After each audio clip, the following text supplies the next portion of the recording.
Genesis 2. Thus the heavens and the earth were finished, and all the host of them. And on the seventh day God finished his work that he had done, and he rested on the seventh day from all his work that he had done. So God blessed the seventh day and made it holy, because on it God rested from all his work that he had done in creation. These are the generations of the heavens and the earth when they were created, in the day that the Lord God made the earth and the heavens. When no bush of the field was yet in the land, and no small plant of the field had yet sprung up, for the Lord God had not caused it to rain on the land, and there was no man to work the ground. And a mist was going up from the land, and was watering the whole face of the ground.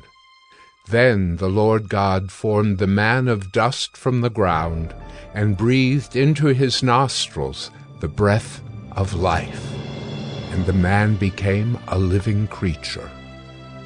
And the Lord God planted a garden in Eden, in the east, and there he put the man whom he had formed.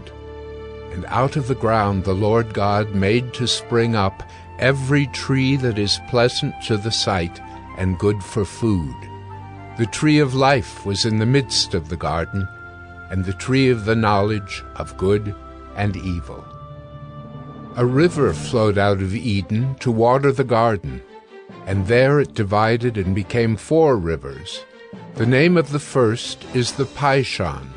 It is the one that flowed around the whole land of Havilah, where there is gold. And the gold of that land is good. Bdellium and onyx stone are there.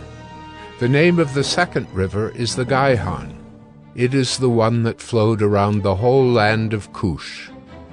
And the name of the third river is the Tigris, which flows east of Assyria. And the fourth river is the Euphrates.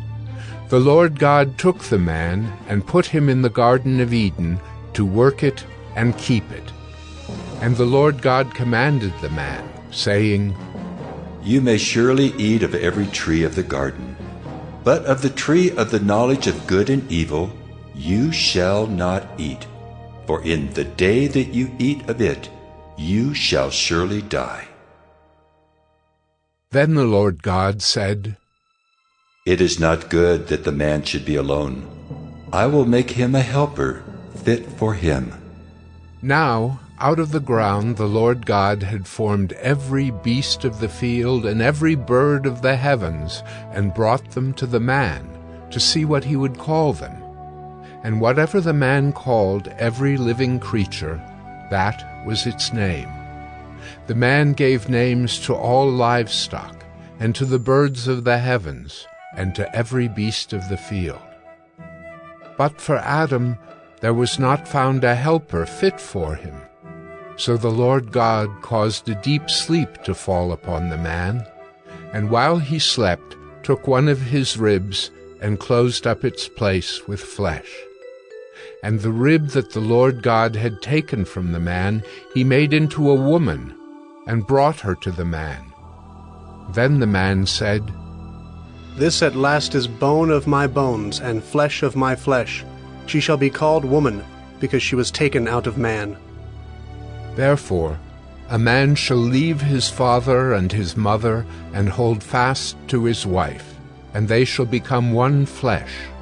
And the man and his wife were both naked, and were not ashamed.